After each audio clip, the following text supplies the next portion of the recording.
예, 안녕하십니까. 땅사고TV의 임동성입니다. 오늘은 왜 일군 건설사들은 재건축, 재개발에만 매달리나, 거기만 하려고 하나, 거기에 대해서 한번 알아보도록 해보겠습니다. 건설사 입장에서는 그 시대의 흐름에 따라서 좀 다른 것 같아요. 이제 한참 잘 나갔었던, 뭐 이렇게 70년대, 80년대라고 하면, 그 건설 파트에서 하시는 게, 이제 먼저 설계가 있죠, 설계. 그 다음에 그 시공, 건설회사죠. 설계는 설계회사. 설계회사가 설계를 해주고, 건설사가 시공을 하고, 또 감리회사가 감리를 맡고, 그 전에는 뭐 감리도 없고 대충 했겠죠. 그래서 사고가 터지니까 감리란 제도도 이제 들어왔을 거고, 그래서 대부분 지금 건설사가 설계사가 감리까지 같이 하는, 초창기에는 설계, 시공, 감리 뭐 이거 다 하려고 했겠죠. 근데 시공사가 그거 다 하면 어떻게 해요? 감리가 똑바로 감리가 되질 않겠죠. 그래서 이제 시공사들은 감리를 법적으로 먼저 못하게 하겠고, 근데 여기가 일반 건축은 이렇게 3개 정도만 있어요. 근데 아파트 분양을 하게 되면 또 있죠. 또 시행회사라는 게 나와요. 보통 강급공사라고 하면 발주를 관이 뭐 건설교통부라든지 익산지방국토관리청이라든지 교육청이라든지 이런 데서 발주를 내잖아요. 그러면 관급이기 때문에 뭐 거기는 로비의 대상이거나 뭐 이제 계약의 설득의 대상이 되는 거겠죠. 그래서 입찰로 받아오는 그런 문제인 거니까 큰 이게 건설 파트에 포함된다라고 말할 수는 없겠죠. 그런데 이제 자체 개발 사업을 하게 되면은 시행사라는 게 있어요. 이렇게 관급공사 같으면 관급공사의 관의 역할을 하는 거죠. 이제 사급이니까 그 발주를 낸 사람이 개인 회사일 수도 있고, 개인 사옥일 수도 있고, 개인 상가일 수도 있고, 개인 아파트일 수도 있고, 조합 아파트지 말하는 거죠. 이제 개인들이 단독주택을 발주를 낼 수 있는데, 개인이 내는 걸 뭐겠습니까? 수십 명, 수백, 수천 명이 조합을 구성해서 아파트를 지어달라고 발주를 내는 거겠죠. 그러면 이제 4개 파트가 하나 더 들어왔습니다. 시행사, 조그만한 상가 건물 같으면 시행사, 큰 아파트 같으면 이제 조합이 들어온 거죠. 그 다음에 또 뭐가 있겠습니까? 예전에는 분양이 잘 됐을 때는 건설회사에서 분양 대행사도 직접 채용해서 자기네들이 직원으로 하는 거죠. 분양 대행 수수료도 자기가 먹는 거죠. 그래서 총 5개 정도 되겠습니까? 5개? 예를 들어서 건설을 하려고 하면 하나, 시행하는 회사, 시행사, 그 다음에 설계, 시공, 여기 감리, 그 다음에 분양 대행. 분양 대행 밑에 또 뭐가 있습니까? 공인중개사. 6개가 있네요. 저도 이제 공인중개사인데, 그러면 총 건설 파트에서 일하는 게 6개 정도가 되어진다고 봅니다. 6개. 뭐죠? 건물주 시행사, 건물을 지어주는 시공사, 건설사, 설계하는 설계사, 감리하는 감리회사, 그리고 분양 대행해 주시는 분양 대행사, 그 밑에서 또 일하는 공인중개사, 이렇게 한 6개 정도가 됩니다. 그런데 장사가 잘 됐었던 70년이나 80년도에는 뭐 꼼수로 하든 불법으로 하든 어떻게 시공사가 이걸 다 해서 먹으려고 한 거예요. 장사가 잘 되면 공인중개사도 필요 없고 뭐 분양 대행사도 필요 없는 겁니다. 다음에 설계에서도 자기가 다 치고. 그런데 시공 건설자들의 뭐라고 그럴까요? 인건비가 증가합니다. 그 다음에 건축 감리의 인건비는 낮습니다.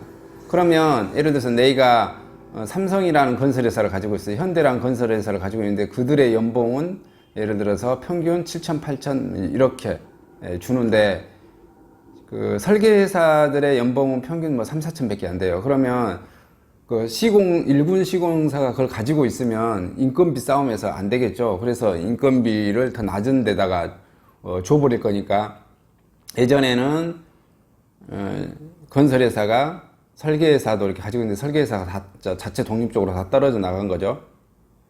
그 다음에 분양 대행사도 떨어져 나갔죠. 그리고 아파트 분양이 잘 됐던 시절에는 그 건설사들이 다 시행회사들을 가지고 있었어요. 아니면 일군 건설사가 예를 들어서 현대나 삼성이나 뭐 하나나 포스코나 이런 건설사들이 자체 시공 플러스 시행을 건설사가 같이 이렇게 합니다. 그런데 지금은 그렇게 하지 않죠. 왜 그러냐면 그 미분양에 대한 공포감을 굉장히 많이 갖고 있습니다. 그래서 일군 건설사들은 신도시의 아파트 토지 입찰에 잘 참여하지 않습니다. 굉장한 공포감을 가지고 있죠. 그런데 반면 재건축이나 재개발 같은 경우는 어떻게 되죠? 생각을 해보십시오. 서울에서나 강주광역시에서나 뭐 대전광역시, 부산광역시에서 재건축을 한다고 쳐요. 쉽게 설명하면 아파트가 1000세대가 있는데 이게 아파트를 2000세대로 분양한다는 거예요. 그러면 조합원이 1000명일 거 아니에요. 이미 50%는 분양된 거잖아요. 그리고 뭐 다 사지는 않더라도 한 10%나 20%가 안 사더라도 벌써 얼마가 분양이 된 거죠. 시공사 입장에서는 이미 조합원이 아파트를 가져가는 거기 때문에 40%나 30%가 이렇게 분양이 쳐진 거예요. 그러면 자기 입장에서는 분양이 완판이 돼도 완판이 되면 더욱 좋고 완판이 안 되더라도 상관이 없겠죠. 왜 그러냐면 한 20, 30%만 더 분양되면 자기네들이 시공비 그 건물 아파트를 지어주는 그러한 돈은 이미 다 확보가 된 거잖아요. 그럼 자기는 지어만 주면 되는 거예요. 그래서 일군 건설사들이 일반 그 신도시 예를 들어서 강주 광역시 뭐 외곽이라든지 이런데 또는 특히 심지어는 세종시 같은 경우는 일군 건설사들이 토지를 아파트 토지를 낙찰을 받고 계약금 다 포기하고 돌려준 사례도 있습니다. 그 정도로 일군 건설사들은 그거에 대한 공포, 지금은 분양이 잘 안 된다는 거에 대한 공포를 가지고 있는 거예요. 그래서 재건축, 재개발만 이렇게 하려고 하고 뒤에서 그런 것만 봐주려고 합니다.